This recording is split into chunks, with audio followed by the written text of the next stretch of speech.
Sixième vidéo sur le chapitre calcul matriciel, on va cette fois-ci se focaliser sur les matrices carrées, et non plus les matrices à taille rectangulaire n fois p, donc les matrices carrées de taille n.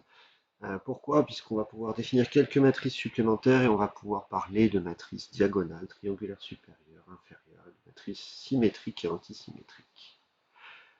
On verra après que certains calculs aussi sont possibles sur les matrices carrées alors qu'ils ne sont pas possibles sur les matrices rectangulaires.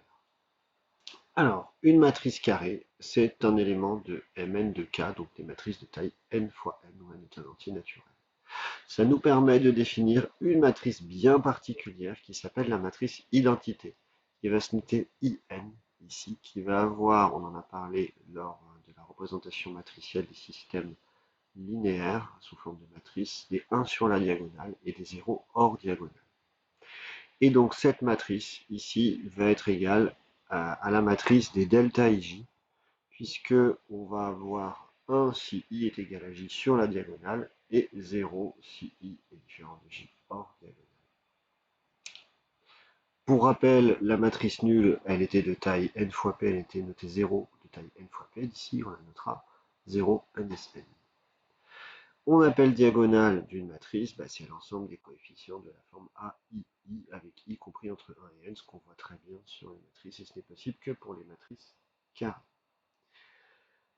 Pourquoi définir particulièrement cette matrice-là, la matrice identité? Eh bien tout simplement parce qu'elle a des propriétés bien spécifiques sur les matrices. Donc, ces propriétés sont les suivantes. C'est-à-dire que la matrice identité, que je multiplie une matrice A à gauche ou à droite par la matrice identité, je retombe sur la matrice A. La matrice nulle de taille n, si je multiplie à gauche et à droite par la matrice nulle, eh bien je retombe tout de suite sur la matrice nulle. Et une matrice carrée, si jamais je la transpose, j'obtiens toujours une matrice carrée de même taille.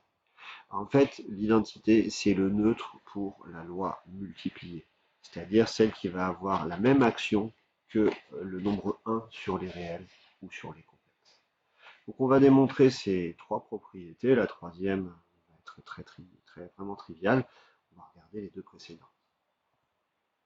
Alors, il faut aussi faire attention, il faut aussi bien savoir que la matrice identité commute avec toute matrice, puisque on vient de le démontrer, l'identité et la matrice nulle également.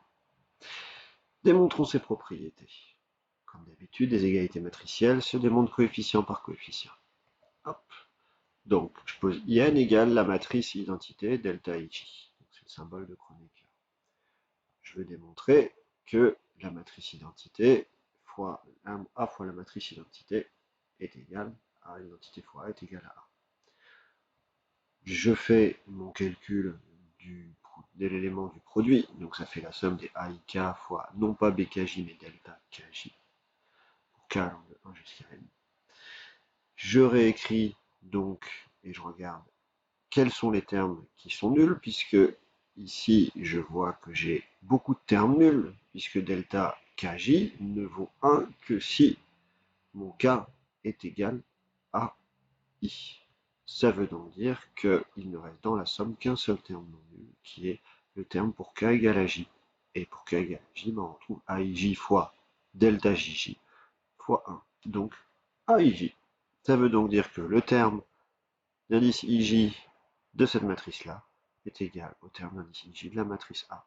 Et donc ce produit-là est bien égal à la matrice A.